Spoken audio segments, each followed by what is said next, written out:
Invariablement le fait que lorsque quelqu'un est découragé ou spirituellement froid, ou a commencé à prendre des décisions insensées et pécheresses, ou s'éloigne de Dieu, nous lui demandons s'il lit sa Bible et prie, ou s'il participe à là aussi vous.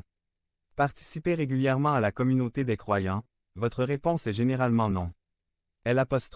Abandon des disciplines spirituelles nous conduit à un incroyable affaiblissement spirituel, il nous conduit à une anémie spirituelle. Notre système immunitaire spirituel reste totalement vulnérable et tout mensonge dans le monde commence à nous entraîner vers le péché. Pour tout cela, les disciplines spirituelles sont fondamentales et de première nécessité pour ceux qui sont ou veulent développer une relation croissante avec le Christ. Pour en savoir un peu plus sur les disciplines spirituelles, je pense que l'un des meilleurs endroits de la Bible pour commencer est les psaumes. Et à cette occasion particulière, nous examinerons le psaume 119. Il y a quelque chose que vous devez savoir sur le psaume 119.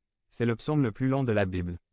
De plus, il est structuré comme un acrostiche, de telle sorte que chaque strophe commence par une lettre de l'alphabet hébreu. Si vous lisez ces 176 versets, vous réaliserez qu'il s'agit d'une seule chose, la parole de Dieu. Le psalmiste prononce un discours entier sur les gloires de la loi de Dieu, son désir de l'obtenir et ses luttes personnelles.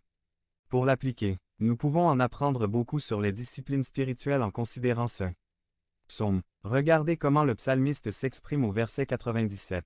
Comme j'aime ta loi, je médite dessus toute la journée. Je crois que ce verset révèle la nature de notre problème. Si nous éprouvons des difficultés à pratiquer avec joie les disciplines spirituelles que sont la lecture et la méditation de la Bible, la prière, la participation à l'Église et les sacrements, nous avons un problème d'amour.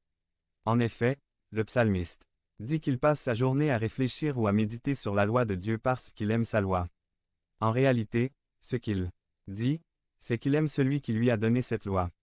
Il ne s'agit pas d'idolâtrie de la Bible, mais d'amour pour celui qui la donne. Quand vous aimez quelqu'un, vous aimez aussi ses paroles. Je suis sûr que beaucoup d'entre nous conservent des lettres ou des notes de personnes. Ou bien, nous laissons certains emails non supprimés dans notre boîte de réception. Peut-être des lettres du petit ami ou de la petite amie, D'. Un enfant qui est loin, de proches qui ne sont plus avec nous. Eh bien, pourquoi un morceau de papier est-il si précieux pour nous que nous le gardons? Ce n'est pas le journal lui-même, c'est à cause de la personne qui l'a écrit. Ces mots sont spéciaux parce que cette personne est spéciale pour nous. Ainsi le psalmiste dit, « Plus je t'aime, Seigneur, plus j'aime ta loi. Plus je t'aime, plus je médite sur tes paroles.